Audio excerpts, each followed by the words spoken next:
Siwali. Awu sibele wami. Nuwe. Uyaphila mtele wami. Ngiziphilile mina. Ayisakwazi wena. Hawu, kathi uthwele inkukhu. Ngiyathandaza. Athi njoba kukhala nangu. Kuyakhala la kuyinto kwakhona. Uvela. Phansi le kuthiwa ngibani mamalofu inkukhu zakhe eziningi lo. Umakhuphe lapha. Ya kona pana. Uvela thenga inkukhu. Ngivela dinga inkukhu.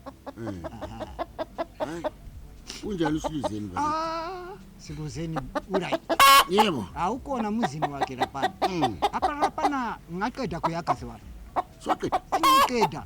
6 rooms. Yeah. Asibale kuyi3 room. No, i6 siwali.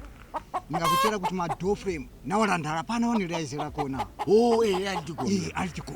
Even mazengi, even mazengi akufulela. Niwathethe Altiko. Yebo.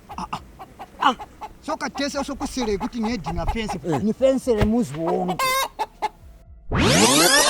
Ni fence le muzi wonke.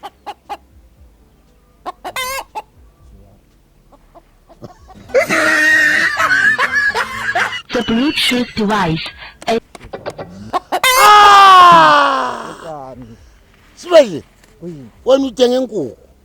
Niteni vela dinga inkukhu. Ngivele dinga inkukhu. Lokhu ikabichi salad kaSiluzeni. Uvele dinga inkukhu sibale uthenga inkukhu. Ihamba ikhala indlela yonke.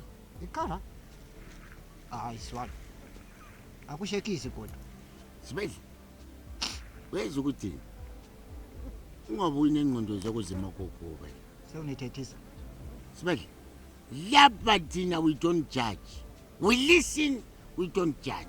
Whether udla cabbage ngoJanuary, udla umbhida, udla amacimbi, kithi kuyafana year throughout kuhlala kunjalo vele. Siwali.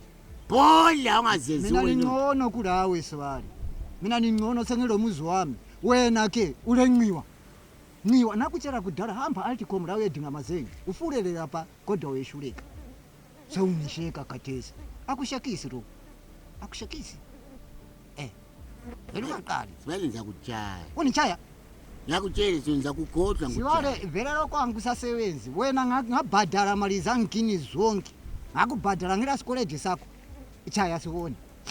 Cha anisakusabi ngikutshela iqiniso wena nikusabi. Mina nikusibahabi Siwale. Chaya sibone.